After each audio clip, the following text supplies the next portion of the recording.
so the coaching in it yinga masla lo ma chini ba kwa chamu shi le so do masla case 1 sa pi do tri ma ga pitulu thu amya so a chao ja de a pi long ma thot chin ja bu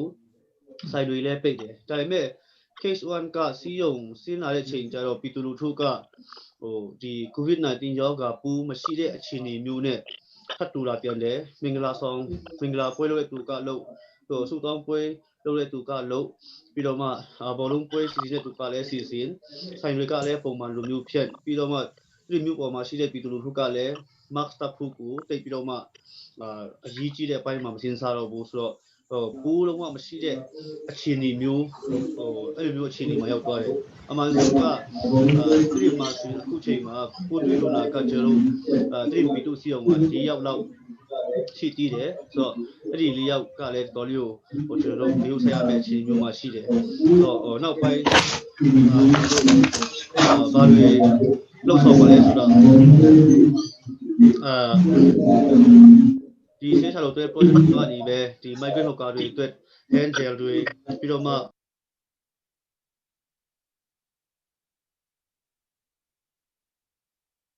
မနီကတရုတ်နိုင်ငံကနေပြန်လာတဲ့12ယောက်ထောက်ဝင်တယ်စုစုပေါင်းကအခုလက်ရှိတည်းမှာဆိုရင် FQ facility quarantine မှာနေတဲ့လူဦးရေက19ယောက်ရှိတယ်သူတို့ကိုလည်းကျွန်တော်တို့အတွက်စာဝတ်နေရေးတွေထောက်ပံ့ပြီးတယ်သမင်းကျွေးတယ်ပြီးတော့မှအာဟာရကျွေးတယ်ပြီးတော့မှသူတို့အတွက်လိုအပ်တဲ့psycho social support ဆိုပြီးတော့မှကျွန်တော်ဖုန်းငွေဖိကတ်တွေပြီးတယ်သူတို့အခြေခံအသုံးဆောင်တွေကိုကျွန်တော်ထောက်ပံ့ပြီးတယ်ပြီးတော့မှဒီ return migrant နိုင်ငံခြားနေပြန်လာတဲ့သူတွေကိုကျွန်တော်တို့စာပေးကောက်တယ်သူတို့မိသားစုမှာ under 6ပေါ့လေ6နှစ်အောက်ကလေးတွေအသက်60ကျော်ကလေးတွေပြီးတော့မှကိုဝင်ဆောင်အမျိုးသမီးတွေကိုကျွန်တော်တို့ကသူတို့ရဲ့ကန္တာအလိုက်ကျွန်တော်ထောက်ပံ့ပြီးတာတွေရှိတယ်ပေါ့အခုလက်ရှိကျွန်တော်တို့လှုပ်ရှားနေတာကအဲ့ဒါပြီးတော့မှအခုချိန်မှာကျွန်တော် social media အသုံးပြုပြီးတော့မှဒီဆေးစာလို့ project ကနေပဲဒီအသိပညာပြီးဗီဒီယိုကလစ်လေးတွေပေါ့3မိနစ်စာ4မိနစ်စာလောက်ကိုကျွန်တော်တို့ဒီမြို့နယ်ဘက်မှာရှိတဲ့ဒီဘယ်လိုခေါ်မလဲအမှုပညာရှင်တွေလည်းပေါင်းပြီးတော့မှကျွန်တော်တို့အသိပညာပြီးတွေလုပ်တယ်ပြီးတော့မှကျောင်းဖွင့်တဲ့အချိန်ကျတော့ကျောင်းသားမိဘတွေအတွက်အသိပညာပြီးဆိုပြီးတော့မှကျွန်တော်တို့short video clip လုပ်တယ်အဲ့ဒါကိုလည်းကျွန်တော်တို့တင်လိုက်တယ်ဒါကကျွန်တော်တို့လှုပ်ရှားနေတဲ့ဟာပြီးတော့မှစီးရုံမှာလိုအပ်တဲ့ PPE ဝတ်စုံတို့သူတို့စီးရုံမှာလိုအပ်တဲ့ဟာတွေကိုကျွန်တော်ဒီ Stage 6တဲ့ project ကနေပဲထောက်ပံ့ပေးတာရှိတယ်ပြီးတော့မှဒီ COVID-19 emergency committee အနေနဲ့လည်းအလိုရှင်တွေရှာပြီးတော့မှထောက်ပံ့ပေးရတွေရှိတယ်ဆိုတော့ဒီလောက်ကတော့ကျွန်တော်ရဲ့လှုပ်ရှားမှုဖြစ်ပါတယ်လို့ပါပြီကျေးဇူးတင်ပါတယ်အဲဆိုရင်မိတစ်ဖက်က anti same ပိုင်ရယ်ကုတူရိုက်ထူးနေနောက်တစ်ယောက်ကဘယ်သူလဲမသိဘူးတယောက်ချင်းရောက်ပြီပါကု James ကုရှိန်oh sorry ကုရှိန်ဟုတ်ပါပြီanti same ပိုင်ပဲအရင်ပြောပေးပါဦးနေနော်တပ်ပြီးမှကြည့်လို့တယ်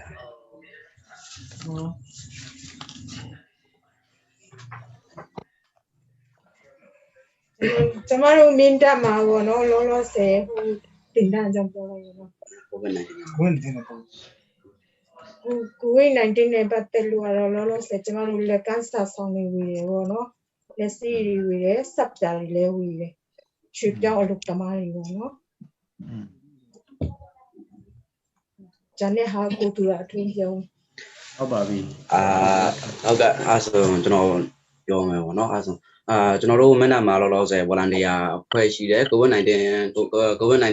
volunteer group ဆိုမှရှိတယ်အဲ volunteer group ကနေတော့မှကျွန်တော်တို့မနက်မြို့နယ်အုပ်ချုပ်မှုနဲ့ပေါင်းပြီးတော့နော်အုပ်ချုပ်ရေးလုပ်ပေးတယ်ဂိတ်နှစ်ခုဖွင့်တယ်အရှိနဲ့အနောက်နဲ့ဂိတ်နှစ်ခုရှိတယ်ပြီးတော့မှအဲ့ဂိတ်နှစ်ခုမှာ volunteer တွေကညှာပြီးတော့မှအင်အားဖြည့်ပြီးဆောင်ပေးတယ်ပေါ့နော်COVID-19 ပထမဆုံး case ပေါ်လာတဲ့အချိန်မှာပေါ့နော်ကျွန်တော်တို့မြန်မာနိုင်ငံရောက်လာချင်းမှာပဲစာရေးမှာကျွန်တော်တို့လုပ်ကြတယ်နောက်ပြီးကြာရင်ကျွန်တော်တို့ top level project အနေနဲ့ကြာတော့ကျွန်တော်တို့ရဲ့ target migration ဖြစ်တဲ့အတွက် migration တွေကိုလက်ကမ်းစာအုပ်ဆောင်တွေဝေပြီးတာမျိုးနောက်ပြီးတော့မှhand gel တို့စပ်ပြာတို့ပေါ့နော်စောနာဆရာ ဇောနာတီတင်ကဆရာပြောသွားသလိုပါပဲကျွန်တော်တို့ project နဲ့ပတ်သက်ပြီးတော့မှလုပ်ပေးတယ်နောက်တစ်ခု Hunter speaker ပေါ့ Hunter speaker ဘိုင်းမျိုးထဲမှာဆော်ပေးတယ်နောက် PG ရွာတွေမှာဆော်ပေးတယ်ပေါ့နော်အဲ့ဒီဘိုင်းတွေတော့မင်းတာမှာတော့ဖြစ်ပါတယ်ဟုတ် PPE ဝတ်ဆောင် ဟုတ်ပါပြီအဆင်ကိုစိတ်ပြောပြပါအောင်ဟိုလန်ဒီယာတို့ကနေတော့မှကျွန်တော်တို့မင်းသားမျိုးနဲ့အုပ်ချုပ်မှုနဲ့ပေါင်းလို့တော့နော်ဟုတ်ကဲ့အမီလုပ်ပေးတယ်ကိန်းတစ်ခုဖွင့်တယ်အရှိနဲ့နောက်နဲ့ကိန်းတစ်ခုရှိတယ်ပြီးတော့မှမဝင်ဘူး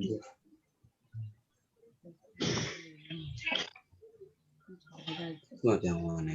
နော်မရှိတော့ဟုတ်လို့ဖိုးချီဟယ်လိုကျွ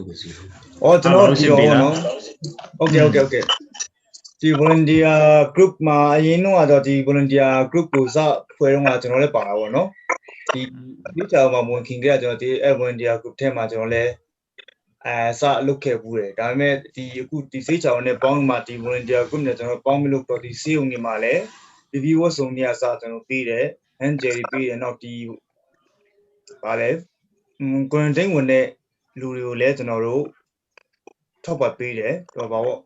hand gel ရစားသူရဲ့အဝယ်စားရစားပေါ့နော်စားတော့စိတ်တေးစားအဲ့ဆိုထောက်ပံ့ပေးရရှိတယ်ဒီရောပေါ့နော်စိတ်ချာကိုအနေနဲ့ပေါ့နော်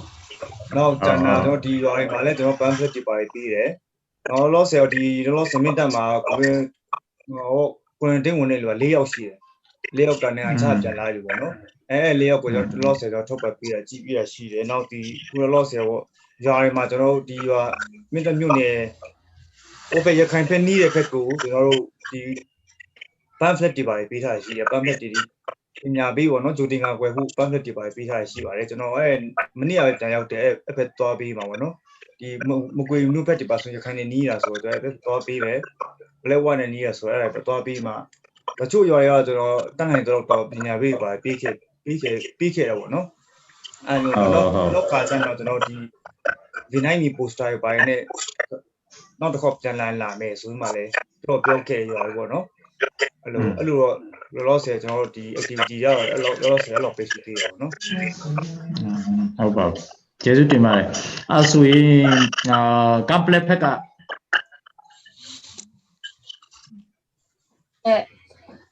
ကျမတို့လှုပ်ရှားတဲ့ဟာပြောရမယ်ဆိုရင်တော့ဟို match လာကြရတဲ့ယောဂဖြစ်လာကြရတဲ့ကျမတို့ကဟိုစောင့်ရှားကြတယ်တွဲလက်စီမံကိန်းအနေနဲ့ပဲအဲ့မှာဟိုမြို့အဝင်ဂိတ်တွေမှာပေါ့CSO တွေနဲ့ပူပေါင်းပြီးမှတချို့အစိုးရဝန်ထမ်းတွေနဲ့ပူပေါင်းပြီးမှသိဆောင်လာရှိတယ်လက်စစ်စင်တွေလောက်ကြတယ်ကျမတို့တွဲလက်အနေနဲ့ဆိုရင်migrant worker တွေကိုအတိအဥတီပြီးမှကျမတို့ဟိုလက်ကန်းစာဆောင်တွေလုပ်တယ် public awareness လုပ်တယ်စေုံနဲ့ပူပေါင်းပြီးမှ public awareness round 1မှာကြတော့10ကြိမ်လုပ်ပါတယ် round 2ကြတော့round 2မှာကြတော့12ကြိမ်လုပ်တယ်စုစုပေါင်းက public awareness က22ကြိမ်လုပ်ထားတယ်ပြီးတော့ကျမတို့ဒီ migrant worker တွေကို hand gel တော့ mask တော့ soft တော့ကိုကျမတို့ဝေပေးတယ်လမ်းလုပ်တာတွေပဲဖြစ်မနေတနေ့လုပ်တနေ့စားတွေပေါ့နော်အိမ်မှာမနေနိုင်တဲ့လူတွေရောပြီးတော့သူတို့နဲ့ပတ်သက်ပြီးမှတချို့ရွာတွေကပြန်လာတဲ့လူတွေပေါ့ quarantine ဝင်တဲ့လူတွေ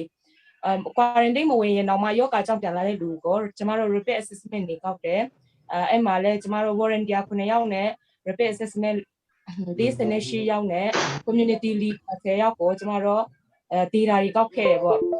ပြီးတော့ကျမတို့ရဲ့လုပ်ငန်းကစေယုံမှာပေါ့pamphlet တွေပထမမှာကျတော့အဆောင်3000ထူတယ်ပေါ့အဆောင်3000လို့ထူတယ်တော့နည်းနည်း COVID-19 အခြေအနေပြန်လာတော့ကားတွေပြန်စီးရမယ့်အချိန်ဆိုတော့ကားစီးလို့ရှိရင်တတိချရမယ့်အချက်လက်လေးတွေကိုပြည်သူတွေရွာတွေမှာပဲဖြစ်မြို့ပေါ်မှာပဲဖြစ်ရောက်အောင်ဝေပေးတယ်ပြီးတော့စေယုံမှာကျတော့ PPE ဝတ်စုံအစုံ40ယူကြတယ်လက်ရှိကတော့ကျမတို့ရဲ့လုပ်ငန်းတွေကတော့ဒီလောက်ပဲပေါ့နော်တောက်ဆက်တွဲဟုတ်ပါပြီ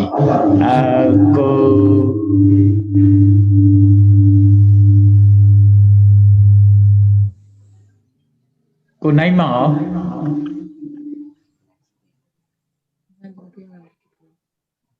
ဟုတ်ဆရာကျွန်တော်တို့ဟိုအခု ဒီတွဲလက်မှန်တော့ဝင်လာတဲ့တိတ်မကြတည်းရနဲ့သူတို့နဲ့ပူပေါင်းပြီးလောက်တာတော့တိတ်မရှိသေးဘူးဆင်ဟောပြီးခဲ့တဲ့ဟောအစချင်းတုံးမှာတော့ကျွန်တော်တို့အဲ့လိုပါစင်နဲ့တော့အတတ်နဲ့ဆုံးထုတ်စားတာပေါ့နော်ကိုရတဲ့ကိုမြို့နေတဲ့တော့နော်အတတ်နဲ့ဆုံးပါဝင်ခဲ့တယ်ထုတ်စားခဲ့တယ်အခုလောလောဆယ်သူတို့တွဲလက်နဲ့ပူပေါင်းပြီးမှတော့တိတိကျကျပါဝင်ကူတာတော့မရှိသေးဘူးဆင်ဟုတ်ပါပြီအဲ့ဆိုရင်တော့ဇာဖက်ကရှမရူရဲ့ရှမနုံနုရဲ့ပြောပြပါဦးဟိုဆရာစာစီပြင်တယ်လည်းပြောပြီးဆိုတော့လေပြောတာအကောင်တော့တူပဲဆိုတော့ရွာမှာဆိုရင် poster တွေကတ်တာလည်းရှိတယ်ပြီးရင်ရွာမှာအပြည့်ပညာပြီးတော့သွားအော်တာလည်းရှိတယ်ဒီကတော့အတူပဲနုံနုကပြောစရာရှိသေးလား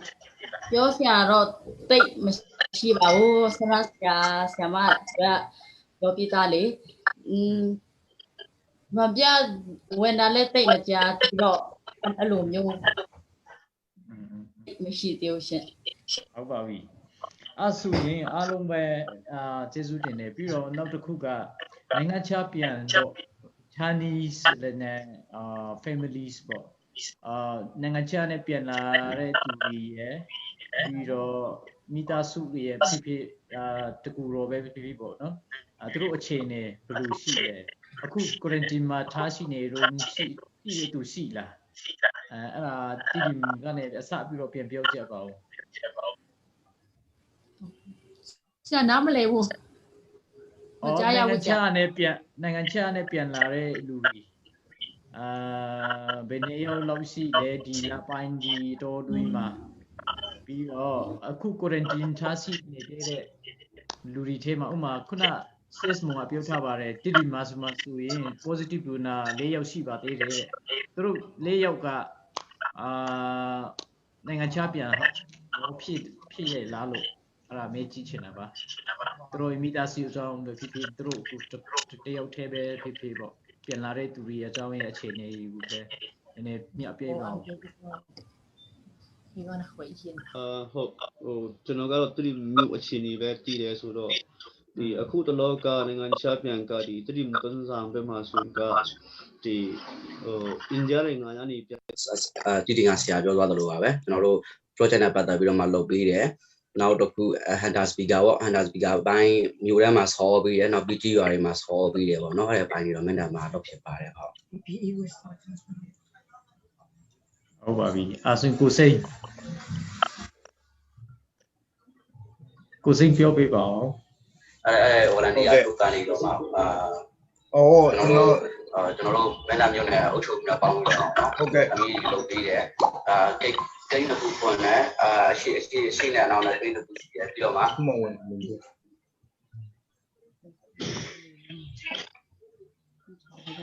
ပြောင်းသွားနေနော်မရှိတော့ဟုတ်လို့ဖိုးချီဖိုးအားလုံးကျွန်တော်ပြောနော်โอเคဒီ volunteer group မှာအရင်တော့ဒီ volunteer group ကိုစဖွဲ့တော့ကျွန်တော်လည်းပါတာပေါ့နော်ဒီဒီချာမှာဝင်ခင်ကြကျွန်တော်ဒီ volunteer group ထဲမှာကျွန်တော်လည်းစလုပ်ခဲ့ဘူးတယ်ဒါပေမဲ့ဒီအခုဒီစေးချောင်းနဲ့ပေါင်းမှာဒီ volunteer group နဲ့ကျွန်တော်ပေါင်းမလို့တော့ဒီစေးုံနေမှာလည်းဒီ view ဆုံနေအစားကျွန်တော်ပြီးတယ် hand jelly ပြီးတယ်နောက်ဒီပါလဲquarantine ဝင်တဲ့လူတွေကိုလည်းကျွန်တော်တို့ထောက်ပံ့ပေးတယ်တော့ပါပေါ့ဟန်ဂျယ်ရီအစားသူရဲ့ဟိုစားရအစားပေါ့နော်စားတော့စီတေစားဆိုထုတ်ပပေးရရှိတယ်ဒီရောပေါ့နော်ဆွေးချာကိုအနေနဲ့ပေါ့နော်နောက်ကျန်တာတော့ဒီရောတွေမှာလည်းကျွန်တော် pamphlet တွေပါပေးတယ်နောက်လောဆယ်ဒီလောဆယ်မြင့်တက်မှာquarantine ဝင်နေလူက၄ယောက်ရှိတယ်၄ယောက်ကနေအချပြန်လာပြီပေါ့နော်၄ယောက်ကိုကျွန်တော်လောဆယ်တော့ထုတ်ပပေးရကြည့်ပြရရှိတယ်နောက်ဒီလောဆယ်ပေါ့ရွာတွေမှာကျွန်တော်တို့ဒီရွာမြင့်တက်မြို့နယ်โอเปရခိုင်ဖက်နီးတဲ့ဖက်ကိုကျွန်တော်တို့ဒီ pamphlet တွေပါပေးထားရှိတယ် pamphlet တွေပညာပေးပေါ့နော်ဂျိုတင်ကကွယ်ဖို့ pamphlet တွေပါပေးထားရှိပါတယ်ကျွန်တော်မနေ့ကပဲပြန်ရောက်တယ်အဲ့ဖက်သွားပေးမှာပေါ့နော်ဒီမကွေမြို့ဖက်တွေပါဆိုရခိုင်နေနီးတာဆိုတော့အဲ့ဖက်သွားပေးတယ် black one နဲ့နီးရဆိုအဲ့ဒါသွားပေးမှာတချို့ရွာကျွန်တော်တန်းနိုင်တော့ပညာပေးပါပေးခဲ့တယ်ပေါ့နော် အဲ့လိုနောက်ခါကျတော့ကျွန်တော်ဒီ V9 မီ poster တွေပိုင်းနဲ့နောက်တစ်ခေါက်ပြန်လာမယ်ဆိုမှလည်းတော့ပြောခဲ့ရပါဘောနော်အဲ့လိုတော့လောဆယ်ကျွန်တော်တို့ဒီ activity ရတော့လောဆယ်တော့ပေးစီသေးရပါနော်ဟုတ်ပါဘူးကျေးဇူးတင်ပါတယ်အဲ့ဆိုရင်ကပ်ပလက်ဖက်က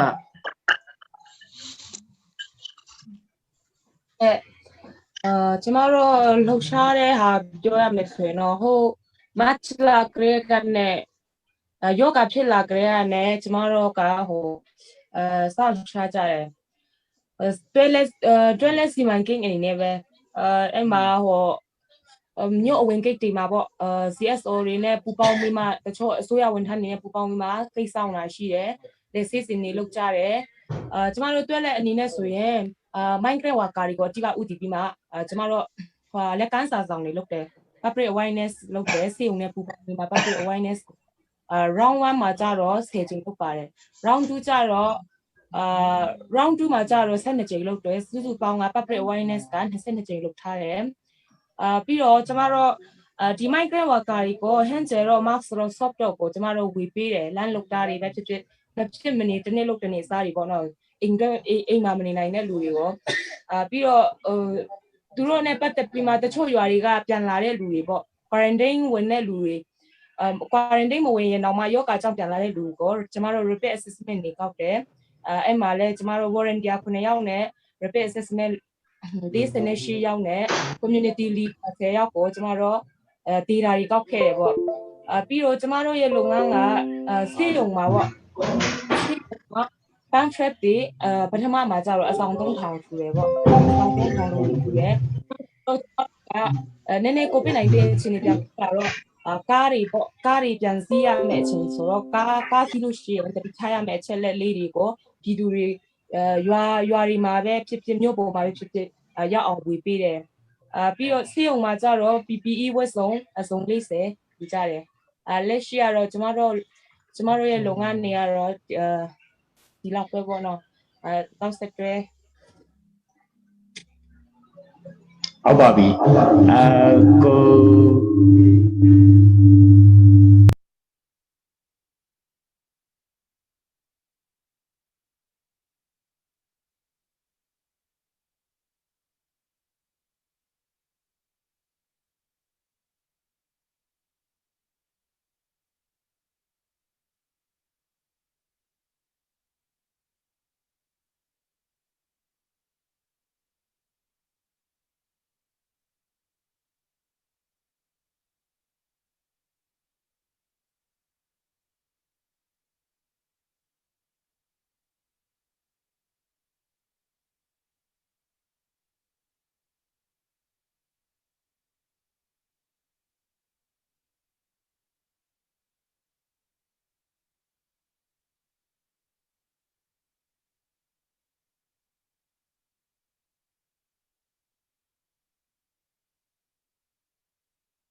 returning migrant တွေဖြစ်တယ်ဆိုတော့သူတို့ကကျွန်တော်တို့တွားပြီးတော့မှ survey တော့တောက်တဲ့အချိန်မှာကျွန်တော်တို့ကသူတို့ကိုပြီးတဲ့ဟာက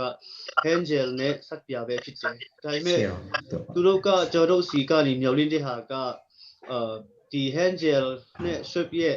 အသုံးဝင်မှုကိုမသိလို့လားတော့မသိဘူးသူတို့ရဲ့ကျွန်တော်စီကနေသူတို့လိုချင်တဲ့မျောမှန်းတဲ့ဟာကစံတဲ့လောက်လိုမလားပေါ့ဒါမှမဟုတ်ပတ်စံဘယ်လောက်လိုမလဲဆိုတော့မျောလင်းချက်တွေ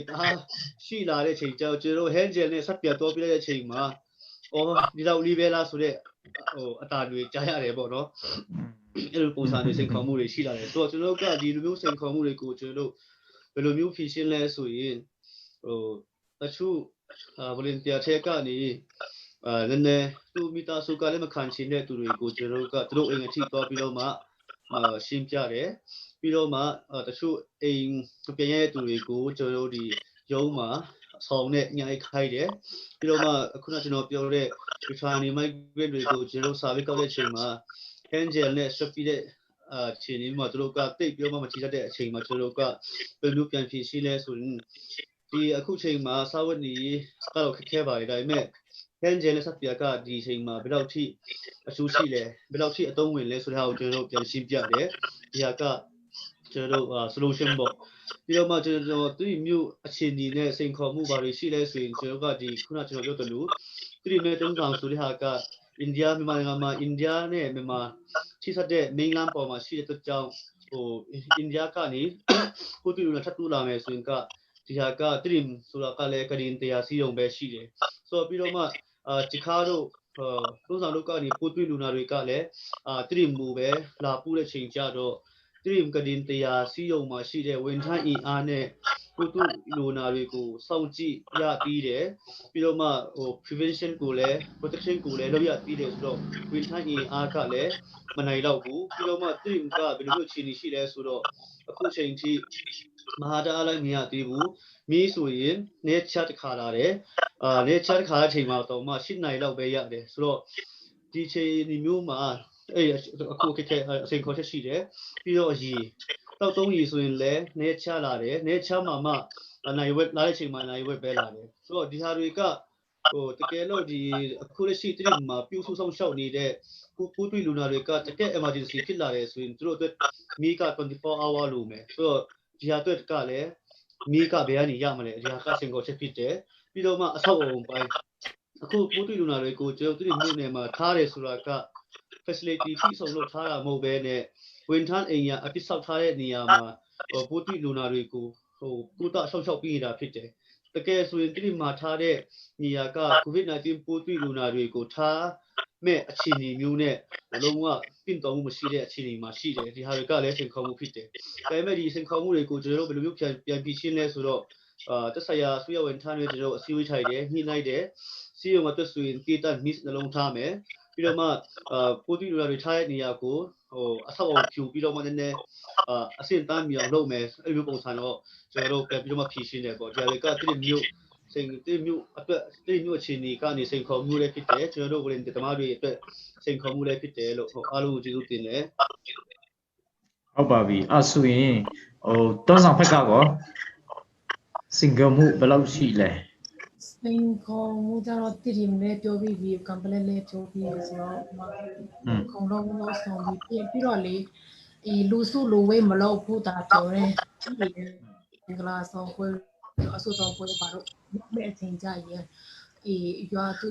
ဒီလို့ပြောရမလားအခရာစီသွားပြီးတော့ပြောတယ်အဲ့ဒါကိုဒီလိုကွန်ပျူတာတွေတော့အကုန်လုံးတစ်ထည့်ဝင်မသိဘူးလမ်းလဲတကယ်လို့ရွာတိရတယ်ကြည့်ကြဖြစ်တယ်အဲ့လောက်ပါပဲဟုတ်ပါပြီမိတဲ့ဖက်ကကောစင်ခေါ်မှုဆိုတဲ့အခါမှာကျွန်တော်ဟိုပါပေါ့ဥမာတချို့တလေတွေဆိုရင်တော့volunteer တမားတွေကထမင်းချက်ပေးတာတော့เนาะထမင်းချက်ပေးတာတော့အဝတ်စားဆိုပေးတာတော့မဆာအကုန်လုံးတာဝန်ယူရဲလို့ကျွန်တော်တတိညာတယ်တချို့တနေရာမှာဆိုရင်အဲ့လိုမျိုးစင်ခေါ်မှုဆွေးရခါမှာတမျိုးဖြစ်နိုင်ပါလိမ့်မယ်ပြီးတော့မှတီကပူတွေ့လူနာပထမအဦးဆုံးဖြစ်တဲ့ခါကျတော့ သူကိုကောင်းကောင်းပြုစုတဲ့အခါမှာကျွန်တော်တို့အရန်ကုန်ယူမိပါတယ်ကျင်းနေမိပါတယ်ဒါပေမဲ့လူတွေကတချို့တွေကစင်ပေါ်မှုဆိုတဲ့အခါမှာquarantine ထားတဲ့လူဖြစ်ဖြစ်ဘူးတွေ့လူနာဖြစ်ဖြစ်လူတယောက်ချင်းလူတဦးချင်းကို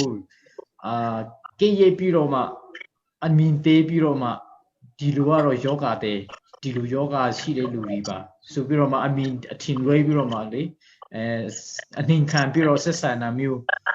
ကြုံတွေ့ခဲ့လားအဲ့ဒါမျိုးလေးတွေလည်းစင်ပေါ်မှုတွေမှာအများကြီးပါတယ်เนาะအဲ့ဒါမျိုးတွေတွေ့ရှိခဲ့ရင်တော့ပြောပြရအောင်လို့မင်းတစ်ဖက်ကလည်းဖြစ်ကျွန်တော်တို့မန်တာအနေနဲ့ပေါ့နော်ကျွန်တော်တို့မန်တာအနေနဲ့အဓိကစိန်ခေါ်မှုကတော့ဘာလဲဆိုတော့မန်တာအနေနဲ့ကရိုဒါနီကကြတော့မိသားစုလိုက်ပြောင်းတာတွေများတယ်ပြန်ရောက်လာရင်လည်းမိသားစုလိုက်ပြန်ရောက်လာတွေများတယ်ပေါ့မိသားစုလိုက်ပြန်ရောက်လာတဲ့အချိန်မှာသူတို့စာဝန်တွေအဓိကလုံးဝခက်ခဲတယ်နောက်ပြီးတော့မှဆောင်းနာဒီတင်ကဆရာပြောသွားသလိုပဲသူတို့ကကျွန်တော်တို့အများကြီးညှော်လင့်ထားတယ်ကျွန်တော်တို့ကဘာမှသိပြီးလုပ်ပေးနိုင်တာမရှိဘူးကျွန်တော်တို့ဘက်က soft တို့ hand gel တို့ပေးနိုင်တော့ပဲရှိတယ်သူတို့ရဲ့စာဝန်တွေကိုလုံးဝဖြည့်ပေးနိုင်တာမရှိဘူးဒါပေမဲ့ volunteer network ကတော့တာဝန်ယူမှလုပ်ပေးကြတယ်သူ volunteer network တွေ volunteer တွေတော့လည်းတော်တော်ကိုခက်ခဲကြပါတယ်သူလည်းလုံးဝကိုအထူခံတယ်ပေါ့နော်အထူခံကြတယ်အထူခံထွက်ကြတယ်ပြီးတော့မှပဲ quarantine center သမားတွေquarantine center လူတွေကို quarantine ဝင်တဲ့လူတွေကိုသူတို့ကပဲပံ့ပိုးပေးကြတာပေါ့နော်အစားအသောက်တွေအဲ့လိုပံ့ပိုးပေးတာပန်းရှိတယ်ကျွန်တော်တို့ရဲ့ project အနေနဲ့လည်းဒါအီပံ့ပိုးပေးနိုင်တာမရှိဘူးပေါ့နော်လောလောဆယ်ရှင်းနေရနောက်ပြီးတော့မှအဓိကစိန်ခေါ်မှုကကျွန်တော်တို့အခုမြန်မာနိုင်ငံရှင်းနေရဆိုရင်ကျွန်တော်တို့ကနိုင်ငံခြားပြန်ရောက်လာလို့ရှိမှ quarantine center ထားရလူတွေရှိမှပို့တွေ့တာကိစ္စမရှိဘူးအဓိကကျွန်တော်တို့ local မှာကိုပြန့်နေတာဆိုတော့ကျွန်တော်တို့နောက်ပိုင်းနေထပ်ပြီးကူးသက်လာတော့စိန်ခေါ်မှုတွေပါဖြစ်လာတယ်အားရဒါအီတွေးစရာဖြစ်လာတယ်ပေါ့နော်ကျွန်တော်တို့အနေနဲ့နောက်ပိုင်းဆိုရင်ကျွန်တော်တို့ဒီစိန်ခေါ်မှုကိုဘယ်လိုဖြေရှင်းကြမလဲဆိုတဲ့ပြဿနာတွေပါဖြစ်လာတယ်အခုဆိုရင်ကူးလာတာတော်တော်များနေပြီပြည်တွင်းမှာတင်ပြန့်နေတော့ဆိုတော့ကျွန်တော်နောက်ပိုင်းဘယ်လိုတွေပါထပ်လုပ်ကြမလဲပေါ့နော်အဲ့ဒီဘိုင်းတွေမှာစဉ်းစားဖို့ဖြစ်လာတယ်အဲ့ဒါဆိုတော့တော်တော်ကိုကျွန်တော်အနေနဲ့ပြောချင်တာကတော့တော်တော်ကိုခက်ခဲတယ်ပေါ့100%နီးပါးလောက်ကိုမှစိန်ခေါ်မှုတွေဒါပြင်းထန်နေပြီပေါ့နော်ကျွန်တော်ရှင်းနေပြောအောင်ဟုတ်ကဲ့ပါဟုတ်ပါပြီ complex ကိုရှိလား complex ကဆရာစင်ခုံမှုကတော်မှပြောထားတဲ့ဟာတွေပဲပြီးရင် complex မှာတော့ပိုးတွေ့လူနာလည်းမရှိဘူးပြီးရင်ကျမတို့ကလူဦးရေလည်းနည်းတယ်ပြီးရင်နိုင်ငံခြားသွားတဲ့လူတွေလည်းနည်းတယ်ပြန်လာတဲ့လူတွေ quarantine ဝင်တဲ့လူတွေလည်းကံကောင်းစွာနဲ့ပဲပိုးမတွေ့ဘူးပေါ့နော်ပြီးရင်လည်းသူတို့ရွာတွေပြန်ကြတယ်ဒါပေမဲ့ပြန်ရောက်လာတဲ့အချိန်မှာတော့သူတို့ကတော့ကျမတို့စီကနေပေါ့နော်ဘယ်လိုပြောမလဲတားမျောလေးဆိုတာအဲ့လိုအကိုင်အခွန်လမ်းတော့အဆင်ပြေလို့ရှင်သူတို့ကလိုချင်ကြတယ်အခုပြန်လာတယ်ယောဂချင်းနေင်းလို့ရှင်ပြန်သွားမဲ့သူတွေရဲ့ပြန်မသွားတော့ဘူးဒီမှာပဲနေမယ်လုပ်เสียအလုပ်မရှိတဲ့သူတွေပုံများတယ်စားစရာတွေမရှိဘူးဆိုမှကျမတို့ရွာသွားတဲ့အချိန်မှာတချို့ဟာတွေကအရေးယူမယ်လို့ထင်မိမှမဖြေချင်တဲ့ဟာတွေရှိတယ်ကောင်းကောင်းလေးရှင်းပြပြီးမှ hand gel တော့ထပ်ပြတော့လက်ဆောင်လာပေးတာပါအဲ့လိုမျိုးတွေပြောတဲ့အချိန်မှာကျမသူတို့ကလက်ခံတာမျိုးပေါ့နော်အဲ့လိုမျိုးတွေရှိတယ်ကျမတို့လူတယောက်ကိုမေးဖို့အရေးကိုအကြာကြီးစောင့်ရတယ်သူ့ကိုနည်းနည်းဘယ်လိုပြောမလဲချောသိပ်ရတယ်အဲ့လိုမျိုးချောတာပြောမှာပဲသူတို့ကလက်ခံကြတဲ့ဟာတွေရှိတယ်ပြီးရင်သူတို့ကတောင်းကျမတို့ဒေတာကောက်တဲ့ချိန်မှာလဲကျမတို့ကသူတို့ရဲ့အခက်ခဲတွေသူတို့ရဲ့နှီးမျိုးစုံတွေတွားမြဲတဲ့အချိန်ကျတော့သူတို့ကလည်းတအားမျှော်လင့်ကြတာပေါ့သူတို့ကပြောတယ်လို့သူတို့စာဝတ်နေရေးထောက်ပံ့ပေးတာတွေအဲ့လိုမျိုးတွေပတ်စံပေးလိုက်ရင်တော့သူတို့အတွက်အရန်ကောင်းတယ်အဲ့လိုမျိုးတွေပြောလာတဲ့တွေလည်းရှိတယ်ဒါတော့ကျမတို့လည်းအဖွဲ့အစည်းဆိုတော့ကျမတို့ရဲ့ခေါင်းဆောင်တွေရုံချုံမှာအဲ့လိုမျိုးချပေးရင်လည်းနောက်လာမဲ့အလားအလာရှိလို့ရှိရင်တော့အလားအလာရှိရင်တော့သူတို့ပြန်ချပေးမှာပါဒါကကုလသမဂ္ဂလုပ်တဲ့အစီအစဉ်ဖြစ်တယ်ပါညာပေါ့ကျမတို့အဲ့လိုမျိုးဖြည့်ရှင်းချက်လေးတွေပြန်ပေးခဲ့ရပါပေါ့ကောင်းပါပြီအဲ့ဆိုရင်နောက်တစ်ခုက collaboration with government and community အစိုးရနဲ့ပူးပေါင်းပြီးတော့အလုပ်ခဲ့သလားပေါ့အစိုးရနဲ့ဘယ်လောက်ထိပူးပေါင်းပြီးတော့အစိုးရဆိုတဲ့ခါမှာပြည်နယ်အစိုးရတော့ဒီမှာပေါ့နေတာပေါ့နော်ပြီးတော့ဒီမြို့နယ်ထွေအောက်နဲ့ပူးပေါင်းပြီးတော့ CPE အနေနဲ့ပြီးတော့volunteer တမားတွေနေရောတူကောင်းနေပြောရမယ်ဆိုတော့အစိုးရနဲ့ဘယ်လောက်ထိပူးပေါင်းခဲ့တယ်လဲအစိုးရနဲ့ပူးပေါင်းတဲ့အခါမှာအခက်ခဲတွေ့လားပြီးတော့အစိုးရပူးပေါင်းတာကောင်းလားမကောင်းဘူးလားဒါမှမဟုတ်ဒီထက်အစိုးရကပူပြီးတော့ကောင်းအောင်ကျွန်တော်တို့ ကိုထုတ်ပန်စေခြင်းနဲ့ဒီလိုလောက်စေခြင်းနဲ့ဥမာဒီကိုဗစ်ကာလမှာဆိုရင်တော့ဆန်စင်းနှုန်းနေတခြားစင်းနှုန်းနေစားစေအကုန်ပေါ့စီစေဆုံးဒီကုန်စင်းနှုန်းနေမတက်ဘူးဒါမျိုးလေးတွေအကြံဉာဏ်ပြုပေးဖို့ပြီးတော့အစိုးရနဲ့လက်တွေ့ပူးပေါင်းလုပ်ကိုင်တဲ့အခါမှာဘယ်လောက်ထိအခက်တွေ့လဲဘယ်လောက်ထိအကျုံးဝင်လဲဘယ်လောက်ထိအထိရောက်လဲဆိုတာကိုတွန်းဆောင်ဖက်ကအရင်ပြောပြပါဦးဟုတ်ကဲ့ဆရာဟိုအစိုးရနဲ့ပူပေါင်းတာလေးဆရာမြို့ဒီဆိုရင်မြို့ဝင်ဂိတ်မှာမြို့နဲ့ပူပေါင်းတယ်တကယ်လို့အစိုးရဒီနဲ့ထပ်ပြီးတော့ပေါင်းပြီးတော့လေမြို့အထက်မှာလဲဒီ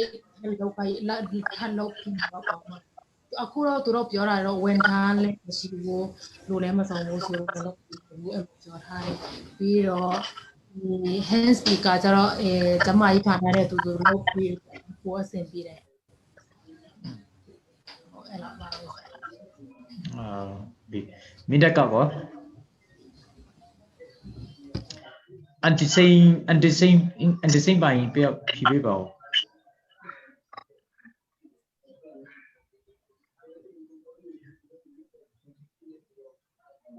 းလောဆရာတော့ရမယ်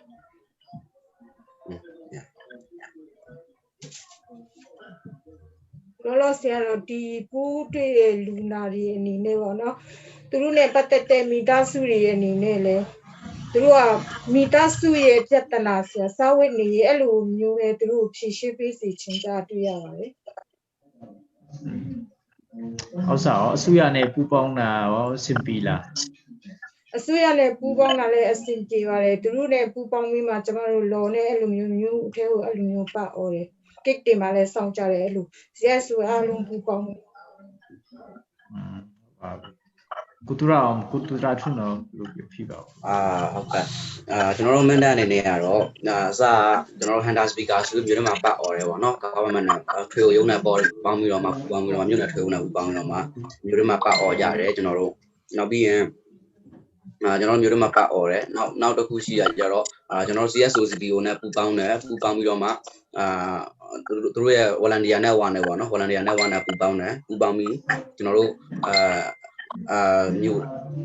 အခုဆိုရင်ဂိတ်လည်းပြန်ဆောင်နေပေါ့နော်ကျွန်တော်တို့ဂိတ်နှစ်ဂိတ်အစကတော့ပြီးမဆောင်ဖြစ်ကြဘူးလုံချွေးနေလို့ဆိုရင်မှ government နဲ့ပြန်ပူပေါင်းတော့လုံချွေးနေလို့ဆိုရင်မှသူတို့ဘက်ကလည်းမေးမရှိဘူးဆိုတော့မှကျွန်တော်တို့အခုတော့ပြန်ပူပေါင်းပြီးဂိတ်တော့ပြန်ဆောင်နေမြို့အုံဝန်ထွက်တွေပြန်စစ်ဆေးနေပေါ့နော်မြို့အုံထွက်တွေစာရေးပြန်စစ်ဆေးနေနောက်တစ်ခုထပ်ပူပေါင်းလာကြတော့ဘယ်လိုပြောရမလဲကျွန်တော်တို့ဘိုင်းကိုတော့ပို့ပြီးဆော့မနနေရတာပါပဲဟုတ်ကဲ့ကိုစိန်ရောကိုစိန်ကျွန်တော်ဒီတော့ဒီမိတ္တအနေနဲ့ဒီအစိုးရဌာနတွေနဲ့ပူးပေါင်းတာတော့ဆော့ပေါ့နော်တော့ဒီဘာလုံးဝဖြစ်တော့ဆော့ဌာနတွေပုံမှန်လုပ်တာဒီကဒီဒီနေ့ပတ်သက်မှလုပ်တဲ့အချိန်မှာကျွန်တော်ဒီ volunteer ဒီမိတ္တလူတွေပေါ့နော် volunteer ကိုနေဒီ volunteer တွေနဲ့တစ်စစ်အစိုးရနဲ့တစ်စစ်အောင်ပြန်ပူးပေါင်းမှဒုလုပ်တာညပါတယ်ဒီစေုံနေမှာရောဒီဆော့တဲ့နေရာတွေမှာတော့ဒီ volunteer ဝင်တဲ့ဒီမှာကျွန်တော်တို့ဒီ volunteer တွေနဲ့အစိုးရဌာနတွေနဲ့ပုံမှန်လုပ်တာညချင်တယ်လို့ပြောပါတယ်ဟုတ်ပါပြီcomplex ကဟုတ်ကဲ့ complex မှာလည်းကျမကြီးဌာနနဲ့လည်းပူးပေါင်းတယ်ကျမကြီးဌာနနဲ့ဆိုရင်အဓိက break awareness လုပ်တာပေါ့ပြီးရင်ပေါင်းစုံလို့ပြောရမလားအဲ့လူမှုဝန်ထမ်းနဲ့ဥဆောင်ပြီးမှကျမတို့ကိုစေတနာဝန်ထမ်းကောက်ဖြစ်ချင်ပါကျမတို့နာမည်ပေးကြတယ်အဲ့ချိန်ကျတော့ဌာနပေါင်းစုံကသူတို့တာဝန်ကျတဲ့လူတွေနဲ့ကျမတို့ CBO CSO တွေကနဲ့အဖွဲ့အစည်းတွေကနဲ့တယောက်အဲ့လိုမျိုးပုံမှန်ဌာနပေါင်းစုံကတယောက်စီနဲ့အဲ့လိုမျိုးမြို့ဝင်ဂိတ်တွေမှာကျမတို့စောင့်တာရှိတယ်အခုလို့ဆယ်တော့ကျမပြန်မပါဘူးအရင်ကပါတော့ကွန်ပျူတာတန်းမှာလည်းရခဲ့တာပေါ့နော်ဟုတ်ပါပြီဟုတ်ပါကိုမပြီးရောကျွန်တော်တို့ဒီလိမ်ဘက်မှာကျတော့ဆင်းရ din chain တွေနဲ့လုပ်တယ်ပြီးတော့ကျွန်တော်တို့နည်းနည်းကျွန်တော်တို့ gate လုပ်တော့ဆိုရင်ကျွန်တော်တို့ဒီ CSO volunteer တွေပဲအရင်လုပ်ပြီးတော့အစိုးရနောက်မှပြန်ထောက်ပံ့တာလို့ပေါ့သူတို့အထက်လိုချင်တဲ့ဆိုတော့ဖြစ်တယ်နည်းနည်းတော့နောက်ထပ်တယ်ကျွန်တော်တို့သူတို့လုပ်တာပြီးတော့ပူပေါင်းတာတော့ကောင်းပါတယ်ကျွန်တော်တို့နောက်ဆိုရင်အတူတူလက်တွဲပြီးလုပ်ချတာပါတယ်မေတ္တာရဲ GAD အဲ့လိုမျိုးနဲ့ဟုတ်ဒါနဲ့ရောအားလုံးပဲfacility quarantine ထားစီကြတဲ့နေရာကောင်းကြလားရီမီးဆုံကြရဲ့လားကပ်လက်စင်ပီလားရေမီဆုံးလဲဆိုတော့ကံပရက်မှာတော့အဲ့လို facility quarantine လို့ရောအဲ့လိုမျိုးကြီးမရှိဘူးဘာလို့လဲဆိုတော့နာတလာကျောင်းမှာတကျောင်းထားတယ်ပြီးရင်နေယုံလို့ပြောကြတယ် Christian ပေါ့နော်အဲ့ချက်ကီယောအဆောင်လို့ပြောကြတယ်သူအဆောင်အဲ့မှာထားကြတယ်မီးတော့ရတယ်တဲ့ရေတော့ပုံမှန်မရနိုင်ဘူးလို့ပြောကြတယ်ကျမတို့ကရေတွေကြတော့ပုံမှန်တော့ပို့ပေးတယ်တောက်ဖို့ရေတွေသူတို့ကိတ်ကလည်းဟန်နေဟိုစင်တာကလည်းတစ်ခုပဲရှိရဆိုတော့တအားကြီးကောင်းတယ်လို့ပြောလို့မရဘူးသူကယာယီပုံစံနဲ့ထားကြတာဆိုတော့ဆရာဟုတ်ပါအဆူတွန်းဆောင်ပါရောရီမီးမတွန်းဆောင်ပါရီမီးမဆုံးဘူးမီးလည်းမရှိအမိတ်ကနဲ့တော့ပေါ်လိုက်တယ်တင်ဒါနဲ့တွန်းဆောင်မှာဟို quarantine ထားဖူးလားထားရလူထားရဟုတ်လားဒီမှာရောquarantine နေရာဆင်ပြီလားအစိုးရဟိုဒီလိုအစိုးရကကျွန်တော်တို့ကိုဒီလိုပုံငီမှအဆင်ပြေမယ်ဆိုတဲ့ဟာအစိုးရအကူငီတောင်းချင်တာရှိလားဒီဘက်က CS မုံဖြေပြောဟုတ်အခုလက်ရှိတော့ဒီမှာ FQ quarantine center ကတော့အဆောက်အအုံတော့ကောင်းတယ်ဒီလည်းအဆင်ပြေပါတယ်ဒါပေမဲ့တခုအဆင်မပြေတာကမြို့နဲ့တော်တော်လေးအလားဝဲတယ်ပြီးတော့မှအဲ့ဒီ quarantine center တောတဲ့နေရာကလမ်းသိပ်မကောင်းဘူးနည်းနည်းအခြေအနေဆိုးတယ်ဆိုတော့ဒီအစိုးရဘက်ကနေကျွန်တော်ကထပ်လုပ်ပြီးစီချင်တာကဘာတစ်ခုရှိလဲဆိုတော့အစိုးရအနေနဲ့အခုကျွန်တော်တို့မှာ FQ ထားတဲ့နေရာတွေကဒီစီယုံကပြည်သူစီယုံကပိုင်တဲ့နေရာမဟုတ်ဘူးဒီကျောင်းတွေပုဂ္ဂလိကကျောင်းတွေဖြစ်တယ်ဆိုတော့အစိုးရအနေနဲ့ဘယ်မြို့နယ်မှာပဲဖြစ်ဖြစ်ဘယ်ဒေသမှာပဲဖြစ်ဖြစ်ဒီ FQ သမားတွေအတွက်တည်တတ်နေရာချမှတ်ပြီးတော့မှရီမီးအစုံထားပြီးနိုင်မယ်ပြီးတော့မှလမ်းတွေလည်းနည်းနည်းကောင်းတဲ့နေရာ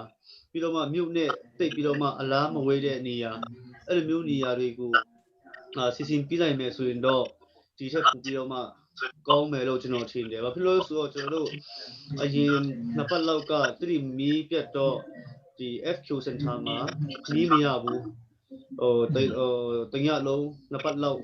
မီးမောင်တယ်လို့ပြောတယ်ဆိုတော့ဒီဟာအတွက်လည်းတကယ်တော့တိမတွတ်ဆိုရင်တကယ်လို့မီးပြတ်တဲ့အချိန်မှာFQ တို့စီယုံတို့မှာမီးမပြတ်ဖို့မီးဆက်တွေတီးတန်းလေးစီစဉ်ပြီးဖို့တော့လိုလိမ့်မယ်လို့ကျွန်တော်ထင်တယ်ဟုတ်ဟုတ်ပါပြီဟုတ်ပါပြီโอเคအစိုးရနဲ့ပူးပေါင်းတာအဆင်ပြေပါတယ်လို့ပြောကြတဲ့သဘောပေါ့နော်ဒါဆိုရင်အခုပြောလို့ရမလားရတယ်ပြောဟုတ်အစိုးရနဲ့ပူးပေါင်းတာကတော့ကောင်းပါတယ်ဒါပေမဲ့တခုမကောင်းတခုလိုအပ်တာကဘာရှိလဲဆိုတော့ကျွန်တော်တို့အစိုးရနဲ့ပေါင်းတော့တခါတလေသူတို့ရဲ့လျှောက်ဝင်ထမ်းလို့ကျွန်တော်တို့ကိုထင်ကြတယ်ကျွန်တော်တို့ကဘယ်လိုပြရဆိုတော့အဲ့မှာနည်းနည်းတော့အခက်ခဲကြုံတယ်ပြီးတော့မှကျမ်းမာရေးနဲ့ပူးပေါင်းတာကတော်တော်လေးကောင်းတယ်ဘာဖြစ်လို့လဲဆိုတော့ဒီမှာဆိုရင်ကျွန်တော်တို့ကစီယုံအုပ်တို့ဒီ sister တို့နဲ့ကျွန်တော်တို့ကအခြေချက်ရှိပြီးတော့မှကိုတွေ့လူနာရှိတယ်ဆိုရင်ချက်ချင်းပဲကျွန်တော်တို့ဖုန်းနဲ့အကြောင်းကြားတယ်ဆိုတော့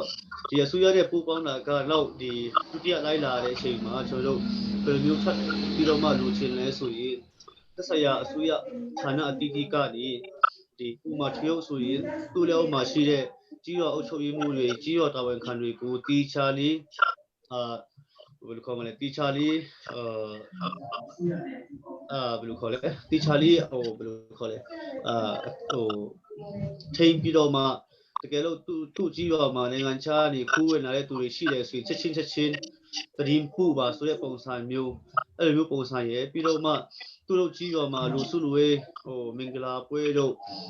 စုတောင်းပွဲတို့ရှိတယ်ဆိုရင်ချက်ချင်းပဲအကြောင်းကြားပါဆိုတဲ့ပုံစံမျိုးနဲ့နိုင်နင်းထိန်းနိုင်မယ်ဆိုရင်တော့ second ဒီဒုတိယလိုက်ရတဲ့အချိန်မှာကျွန်တော်တို့ကပြီးတော့မှပေါင်းလိုက်မယ်လို့ကျွန်တော်ထင်တယ်အဲ့ဒါဟုတ်ကောင်းပါပြီအဲ့ဆိုရင်lesson learned and good practice 6လကျော်ပြီပေါ့နော်6လကျော်ဒီယောဂဖြစ်ပွားတဲ့နောက်ပိုင်း6လကျော်ပြီဖြစ်တဲ့အခါမှာဒီ6လပိုင်း6လတော်တွင်းမှာကျွန်တော်တို့ပညာအများကြီးရထားပါပြီlesson အများကြီးရထားပြီးပြီအဲ့တော့အခုဆိုရင်ကျောင်းနေတော့မှပြန်ပိတ်ခံရတယ်ဘုရားကျောင်းနေတော့မှပြန်ဖွင့်ခါနေပြီဆိုတော့ပြန်ပိတ်ခံရတယ်အဲ့လိုမျိုးဖြစ်တဲ့ခါကျတော့စိုးရင်ဆရာပူကောင်းလာပါတယ်အဲ့ဒီခါကျတော့ကျွန်တော်တို့ဒီနောက်မှာကျွန်တော်တို့ကြုံခဲ့တဲ့ဟာကိုပညာအတူယူပြီးတော့မှကျွန်တော်ဘယ်လိုဆက်ပြီးတော့မှအတိ practice good practice ဖြစ်နိုင်ဖို့ကျွန်တော်တို့ဘယ်လိုကြိုတင်ကောက်ွယ်မလဲဆောင်းရှောက်မလဲအရင်လုံးအတူထက်ကျွန်တော်တို့ဘယ်လိုပြင်ဆင်ရမလဲဘယ်လိုကြိုတင်ကောက်ွယ်ရမလဲဆိုတဲ့ဟာတွေတစ်ခုချင်းစီပြောပြပါဦးမိနစ်ကစကြည့်ပါဦး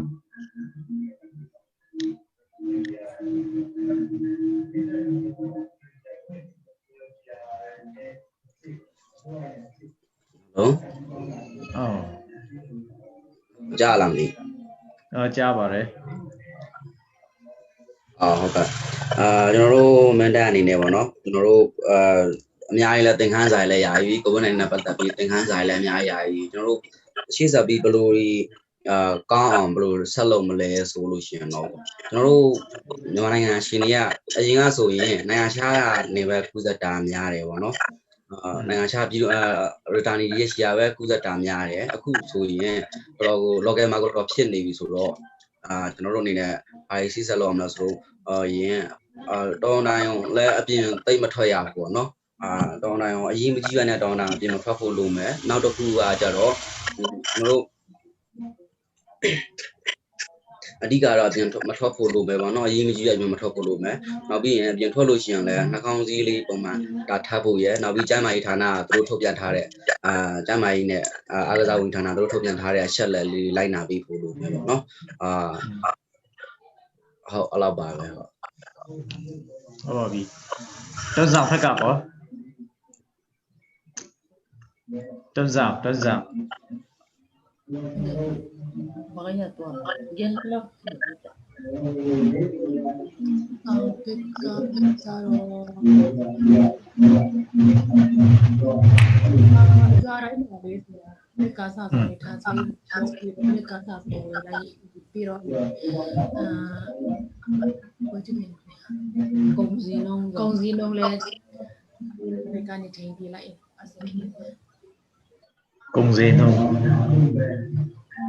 Công dân thôi. Ông bà bị cấp lấy cao á. ကျမတို့ကအတိပညာတွေအရင်ကနဲ့ကိုပိုက်ပြလို့အဲ့လိုမျိုးတွေလည်းရတာဒါပေမဲ့ကျမတို့ကကိုဗစ်ပြီးသွားပြီလို့ကျမတို့အားလုံးကမကြောက်ကြတော့တဲ့အချိန်ပါပေါ့ဒီလိုမျိုးပြန်ဖြစ်လာတဲ့ဆိုတော့အခုကလူတွေကကြောက်ကြတယ်လို့မကြောက်တတ်တယ်လို့ဖြစ်နေကြတာပေါ့နော်အတိပညာပေးဖို့များပြန်လို့ရပြီးရင်အခုကအရင်ကအလိုမပြင်းထန်မှုဆိုတော့တချို့ပြည်သူတွေကအဲ့လောက်ထိကြောက်စရာမလိုပါဘူး max မတိုက်လည်းဘာမှမဖြစ်ဘူးပေါ့နော်အဲ့လိုမျိုးတွေဖြစ်နေတွေ့ရှိရတဲ့ကြောင့်ကျမဖန်နေဆိုရင်တော့ပြည်သူတွေကိုအတိပညာပေးရမယ်အဲ့လိုမျိုးပြည်သူတွေထက်ကနေရောမပို့ဖို့ပေါ့နော်COVID-19 အဲ့လိုမျိုးဘယ်လိုပြောမလဲအရင်ကတော့မပြင်းထန်တော့ဘူးတည်တဲ့လူလည်းမရှိတော့ဘူးခုကကုသမှုနှုတ်ပြန်မြန်နေဆိုတော့တို့အတိထဲမှာအဲ့လိုမျိုးပြောနေတဲ့ဟာလည်းရှိတော့အဲ့ဒါလေးတွေကိုအဲ့လိုမဖြစ်အောင်ကျမတို့ကညာပြီးလို့လို့ကျမထင်တယ်အစတက်ကနေဆိုရင်တော့ပြောမလဲအခုကအကြောင်းတွေလည်းပိတ်သွားပြီဆိုတော့အဲ့လူစုလူဝေးတော့ပြန်ဒီလူတွေကိုလိုအပ်တဲ့ ဒီပညာတွေပဲထည့်ပေးနိုင်တယ်လို့ထင်တယ်ပြီးရင်လိုအပ်တဲ့ဘယ်လိုပြောလက်စစ်စင်လေးတွေပြန်လုပ်ပေးရင်ကောင်းမယ်ထင်တယ်ဟုတ်ပါကောင်းပါပြီအဆွေနောက်ဆုံးအနေနဲ့ကို CS မုံနဲ့ကိုမပြီးလဲဖြီးပေါ့နော်ဥစားဒီ COVID-19 ကဒီပထမတုန်းကထက်နှစ်ဆမဟုတ်ဘူးတော့မှတစ်ဆဒီထက်ပူပြီးတော့မှဟိုတူးသွားခဲ့တူးသွားမယ်ဆိုရင်ကျွန်တော်တို့ဘယ်လောက်ထိခံစားမလဲဘယ်လောက်ထိနစ်နာမလဲဆိုတာခင်ဗျားတို့ဥပကိုစဉ်းစားကြည့်လို့ရပါတယ်အဲ့ဒီခါကျတော့ဂျူတင်ကကွယ်မှုဂျူတင်ပြင်ဆင်မှုဘယ်လောက်လိုအပ်တယ်လဲအစိုးရနဲ့လည်းဒီထက်ပူပြီးတော့ပူပေါင်းဖို့လိုပါလိမ့်မယ်လူငယ် volunteer တွေလည်းဒီထက်ပူပြီးတော့အားထုတ်ဖို့အားစိတ်ဖို့လိုပါလိမ့်မယ်ဆိုတော့ဒီကောင်းစင်နဲ့လည်းပြီးတော့အစိုးရကိုလည်းမှာချင်တဲ့ဟာလေးမှာပေးပါအဲ့ဒါကို CS မုံကရင်ပြောပြီးမှပဲမွန်ပြီးရောပြီးတော့တယောက်နောက်တယောက်ကပြန်ဖြီးပေးမှာပေါ့နော်ဟုတ်အခုကကျွန်တော်တို့ဒီ COVID-19 ကသူ့ရဲ့မျိုးဗီဇကပြောင်းပြီးတော့မှကိုဆက်လုံးကဆက်စမြင်တယ်ပေါ့နော်အရင်ပထမလိုက်ချက်ပေါ့ဆိုတော့ဒီလိုမျိုးဖြစ်တဲ့အချိန်မှာကျွန်တော်တို့ဒီ volunteer လုပ်တဲ့လူတယောက်အနေနဲ့ကျွန်တော်ပြည်သူလူထုကိုပန်ကြားချင်တာကအကူအညီတောင်းချင်တာကကျွန်တော်တို့ master ဖို့ကိုအကျဉ်းတစ်ခုလို့လှုပ်ဖို့ပေါ့ behavior change ဖြစ်ဖို့ပေါ့ဟို master ကဒီသူ့အချိန်နဲ့အပြင်ထွက်တဲ့အချိန်မှာပဲဆက်ရမယ်ဆိုတဲ့ဟာမျိုးမဟုတ်ပဲနဲ့ mask ကိုအိမ်ထဲမှာနေလဲတပ်ဖို့ပေါ့master ပြီးတော့မှ social distance လုပ်ပြီးတော့မှ social distance ကိုအဓိကထားပြီးတော့မှကျွန်တော်တို့နေထိုင်ဖို့ပြီးတော့မှ FQ ဝင်ဖို့ကိုတိတ်ပြီးတော့မှမကြောက်ဖို့ပြီးလို့သူအနေနဲ့ FQ ဝင်ဖို့မကြောက်ဖို့ကိုကျွန်တော်အသိပညာများပြီးဖို့လိုမယ်ပြီးတော့မှကျမရဲ့ဝန်ကြီးဌာနကနေသူတို့ဆောင်ရန်တွေကိုထုတ်ပြန်တဲ့ဟာတွေကိုကျွန်တော်အနေနဲ့သစိတ်မတ်လိုက်နာဖို့လိုမယ်ပြီးတော့မှကျွန်တော် volunteer တွေကိုလည်းကလည်းပြည်သူလူထုကိုအသိပညာပေးတာဖြစ်တဲ့အတွက်ကြောင့်ကျွန်တော် volunteer တွေကိုလည်းကလည်းစာနမူနာတယောက်ဖြစ်ဖို့ကျွန်တော်စူးစမ်းဖို့လိုပါလိမ့်မယ်လို့ကျွန်တော်ပြောချင်တယ်ပြီးတော့မှအစိုးရအနေနဲ့ပြောမှကျွန်တော်အခုပြောမြကလည်းနေတော့ဖြစ်မဲ့ဒါပေမဲ့ကျွန်တော်ပြောချင်တာကပါလဲဆိုတော့အစိုးရအနေနဲ့ချင်းပြည်နယ်မှာအရေးပေါ် emergency case ဖြစ်တဲ့အချိန်မှာ emergency လိုမျိုးအမြန်ဆုံးနဲ့သုံးပြန်နိုင်ဖို့ဒီထက်ပိုပြီးတော့မှစူးစမ်းပေးပါလို့ကျွန်တော်ဒီကနေ့အနုငွေတောင်းခံချင်ပါတယ်အားလုံးကိုကျေးဇူးတင်တယ်ဟုတ်ပြီဝမ်ဘီโอเคကျွန်တော်တို့အနေနဲ့volunteer ဆိုရအောင်ပြီးတော့တစိတ်အဲပေါ့လက်သွဲပြီးလောက်တာကောင်းပါတယ်ပြီးတော့ကျွန်တော်တို့ခုဒုတိယ line စားနေတဲ့အချိန်မှာတို့တီးတိမ်ဘက်သွန်းဆောင်ဘက်ကျတော့နေဆက်ဘက်ဆိုတော့တရားဝင်လာတော့တရားဝင်နဲ့ပြန်လာတဲ့သူတော့ FQ ဝင်တိုင်းပေါ့ပြီးတော့နည်းနည်းမောင်ခုနဲ့ဝင်တဲ့သူတွေရှိနေတော့အဲ့ဒါဆွေးရင်စရာဖြစ်ပါတယ်အဲ့ဒါတမျိုးသားလုံးပြောရမလားအုပ်ချုပ်ရေးပိုင်းရောလူငယ်တွေရောအကုန်လုံးပြီးတော့တည်တဲ့သူရှင်ပေါ့အစိုးရကိုပြောပြီးတော့အစိုးရလည်းအဲ့ဒါတွေကိုကောင်းအရေးယူတာမဟုတ်ဘဲနဲ့ FQ မှာဝင်ဖို့ပြောနိုင်ရင်ကောင်းမယ်ထင်တယ်ဟုတ်ကျေးဇူးပါဟုတ်ပါပြီကပလကကိုစိန်ဟုတ်ပါကိုနိုင်မောင်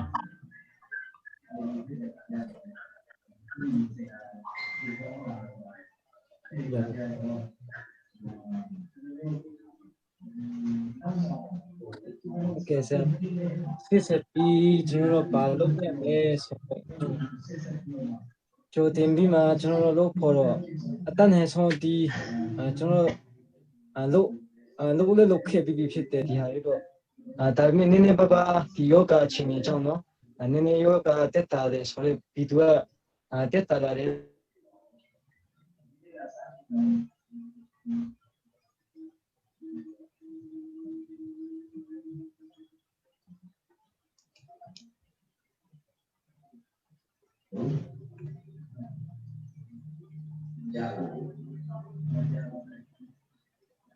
Hello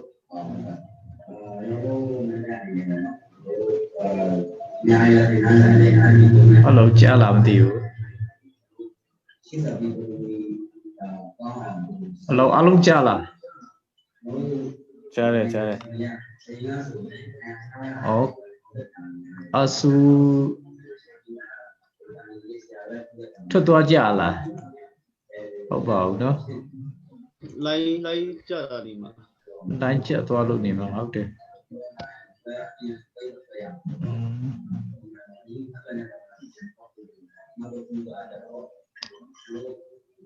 Asui di luar general di COVID-19 này bắt đầu biro so opule lulik me biro pamphlet phiên ngoài xã song phiên ngoài phule lupa lấy me biro tadi base ya sambo di mai kap phulu walik me kalau le so roka aku ka trong nó xây với một quê mấy suy si dung gì rồi mà nó sẽ fit mà là rồi thì fit này khai ra rồi đấy ấy là thì fit này khai ra rồi không bao vì cứ na lan chào qua luôn cứ na lan chào qua luôn gặp lại cả lan chào how we xin chào má bé thắp cho anh mình non lại mà ngáp cho cái gì how cái hồ Australia chúng mà chỉ sẽ bị mà hà chỉ nào Max rồi những cái số này COVID-19 chỉ nên này hoa chỉ là lúc xin lấy đuôi hiện giờ Max rồi cũng mất tiền mà ta nên xí tiền yang trả đấy anh lúc mà lúc po Australia cái này vì mà Max rồi cũng xí chút chút yang bị lúc xin bị đuôi cáiแต่ช่วงตามมาลูดันซ่าเลยตัดไหนเอาแต่ช่วงอะไรก็แต่ยังมาตัดของเราเนี่ยรู้ว่ามาสกุลง่ายเนี่ยตัดพี่มาเวทีมาตัดไหนเนี่ยดูมันชิวดีเพิ่มอารมณ์เนี่ยตัวเราที่ช่วยยังไปพอเยเช่นไหนเนาะส่วนใหญ่ก็ไอ้มาสกุลเนี่ยถูกพี่มาพี่ดูก็แต่ช่วงมาตัดไหนเนี่ยดูเลยสองปีเรายังเข้าไม่ถึงเนี่ยพี่ยังก็จะปูพี่มาใกล้ตัวจริงจะพี่มาจันทร์สองปีพอเนาะအဲ့ဒါကအစိုးရဝန်ထမ်းတွေပဲဖြစ်ဖြစ်ပြည်သူတွေပဲဖြစ်ဖြစ်ကျမတို့ပူပေါင်းပြီးမှဒါပြန်လုပ်ဖို့လိုရလို့ကျမမြင်တယ်ယောဂပုံများလာတဲ့ကိတ်တွေကားကိတ်တွေကိုလုံးဝမပိတ်ဘူးဆိုတာကဒါကစီးချင်တဲ့လူကစီးမှာပဲအဲ့လိုမျိုးဖြစ်နေတယ်ဆိုတော့အခုကနိုင်ငံခြားကနေမလာတဲ့လူတွေတော့ငါပိုးတွေ့နေရဆိုတော့ဒါလေးတွေလည်းတစ်ချက်စဉ်းစားစီချင်တာပေါ့နော်ပြီးမြို့တိုင်းမှာအဲ့လိုမျိုးတကယ်လို့ပိုးတွေ့လူနာတွေကအခုကတနက်လုံးအတိုင်းတာနဲ့ဆိုရင်တရားတွေခုနစေတွေတွေ့တယ်အဲ့လိုမျိုးတစ်ခါစစ်စီးလိုက်တာနဲ့အဲ့လိုမျိုးရှိခဲ့တော့ကျွန်တော်တို့ချင်းပြည်နယ်အဲ့လိုမျိုးကမ်ပလက်မျိုးတော့အဲ့လိုမျိုးတိတိလေးတွေဆိုရင်ကျွန်တော်တို့အခု quarantine ဥမာ quarantine စင်တာလဲကောင်းကောင်းမရှိနိုင်ဘူးပြီးရင်တကယ်လို့ပိုးတွေ့လူနာရှိရင်ကိုဘယ်နားမှာထားမလဲပေါ့ဒါလဲတချို့ဟာဆိုမင်းတပ်မှာတွေ့ရင်လဲဟာခါကိုပိုးရတယ်အဲ့လိုမျိုးတွေဖြစ်နေတာဆိုတော့ဒါကအစိုးရကနေနေပြီးမှအဲ့ဒါလေးတွေကိုကောင်းမွန်မလေးကြည့်ပြီးပေါ့အဲ့ဒါကောင်းပါပြီကျေးဇူးတင်ပါတယ်ဆိုရင်တော့ဇာဖက်ကဆမရုနဲ့နုံနု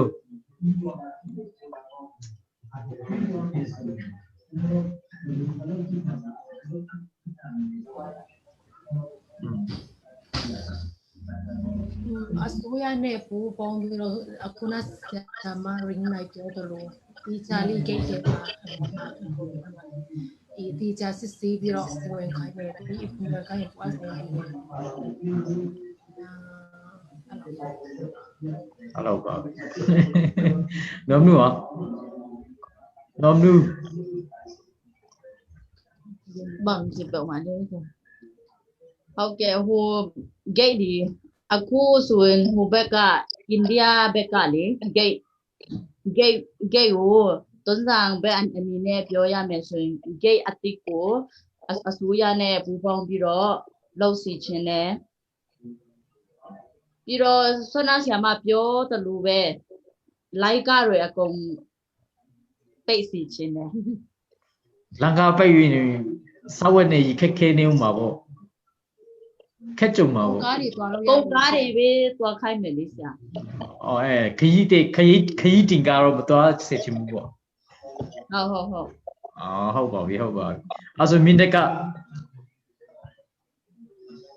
ok ကျွန်တော်တို့မန်တက်အနေနဲ့ဆိုတော့ကျွန်တော်တို့အခုဆိုရင် COVID-19 ကဒုတိယ line ပေါ့နော်ဒုတိယ line ဆိုတာဝင်လာပြီသူ့ရဲ့ကူးစက်နှုန်းကလည်းတော်တော်မြန်တယ်ပထမတုန်းကထက်ပထမ first တုန်းကထက်ဒါကမှနှစ်ဆလောက်မြင့်တက်နေပြီလို့ပြောရမယ်ပေါ့နော်တရက်ထဲ80ကျော်ပြီးသွားတာလည်းနှစ်ခေါက်တောင်ရှိနေပြီဆိုတော့ကျွန်တော်တော်တော်ကြီးစားရမယ်တခုမှချင်တာပြည်သူတွေကိုမှချင်တာပေါ့နော်ပြည်သူတွေမှချင်တာကပြင်သွားတိုင်းတတိထားရေးသွားကြပါ master ကြပါနော်တောင်းတရောမလို့အပတ်နဲ့သူများနဲ့ဒါကြီးဆက်သွယ်ရမျိုးထိရမျိုးတိတ်မလုပ်ပါနဲ့ကိုယ့်အကိုကာကွယ်ကြပါအားလုံးလည်းဘေးကင်းကြပါစီပေါ့နော်နောက်ပြီးတော့မှအစိုးရအောင်မှာချင်တာကတော့အစိုးရကလည်းကျွန်တော်တို့ CSO CPO တွေနဲ့ NGO ဘာညာနဲ့ပူးပေါင်းမလုပ်တဲ့အချိန်မှာသူတို့ဘက်ကလည်းကျွန်တော်တို့ဘက်ကတင့်တော်မဲ့ထင်လို့ကျွန်တော်ဘက်ကလှုပ်ချင်လို့ကျွန်တော်ဘက်ကတတ်နိုင်လို့လုပ်ပေးမဲ့ဟာတွေကိုသူတို့ဘက်ကလည်းဝမန်းတာနဲ့လက်ခံကြိုးဆိုပြီးကြပါပေါ့နော်ဥပမာကျွန်တော်တို့မန်တက်ရှင်နဲ့ဆိုရင်ကျွန်တော်တို့အရင်တလောကwith too much second wave မစားခင်ပေါ့နော်ကျွန်တော်ဒုတိယ line မစားခင်မှာဆိုရင်ကျွန်တော်မန်တက်အချိန်လေးဆိုရင်လုံးဝကိုမှလုံချုံကြီးလုံးဝကိုမြို့ဝင် gate ဒီမှာစစ်ဆေး gate ဒီလုံးဝကိုဖြုတ်ချပလိုက်တာရှိရလေသူတို့စစ်ဆေး gate လုတ်တဲ့ဟာတွေတောင်စခန်းတွေတောင်တဲရတာကုန်ဖြတ်ပစ်တဲ့အခြေအနေမျိုးဆိုတော့အဲ့လိုမျိုးမလုပ်ဘဲနဲ့ဆက်ပြီးတော့မှကာကွယ်ကြပါပေါ့နော်အစိုးရနေတော့အစိုးရကိုကျွန်တော်အနေနဲ့ကိုတော့မှာရှင်းပါတယ်ပေါ့နော်ဟုတ်ကဲ့ကျေးဇူးတင်ပါတယ်ဟုတ်ပါပြီအန်တီစိမ့်ပိုင်ရောကျမအနေနဲ့ကတော့အစိုးရအခုလိုမျိုးဖြစ်တဲ့အချိန်မှာပြည်သူလူထုအားလုံးအတွက်ကုန်စည်နှုန်းကိုတိတိကျကျလုပ်ပေးစီခြင်းတယ်ပေါ့နော်အဲ့ဒီပြည်သူလူထုတရားလုံးကနေကလည်း mask တပ်ဖို့စီကံကိုအားလုံးလိုက်နာကြဖို့ပေါ့အဲ့ဒါပဲပြောချင်ဟုတ်ပါပြီကောင်းပါကိုစိမ့်ရောကိုစိမ့်ကျွန်တော်ဟောပေါ့အဓိကဒီနိုင်ငံခြားပြန်နေပေါ့နော်အဓိကကျွန်တော်ချင်းပြည်နယ်နဲ့ရခိုင်ပြည်နယ်တို့ဒီအိန္ဒိယတို့နီးတယ်ဆိုတော့ကျွန်တော်အဓိကအစိုးရဒီချင်းပြည်နယ်အစိုးရတော့အဓိကဒီချင်းပြည်နယ်နဲ့ရခိုင်ပြည်နယ်အိန္ဒိယနိုင်ငံဘက်ကအဝန်ထုတ်ကိုအဓိကတေချာလေးလုပ်ပေးစီချင်တယ်ပေါ့နော်ကျွန်တော်ဒီမိတ္တမှာဆိုတော့ရခိုင်နဲ့နီးရဆိုတော့အဲ့ဒါတွေကိုဒီဘက်ကျွန်တော်နေအစွန်ဒီမှာတေချာလေးသူတို့ဂိတ်တွေ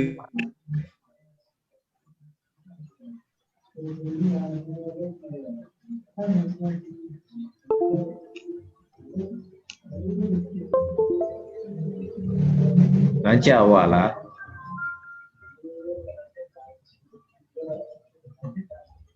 လမ်းကြတော့လားကိုစိမ့်ဟုတ်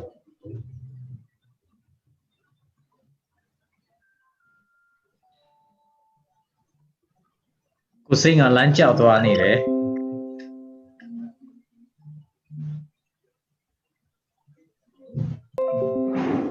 ဟုတ်ပါပြီ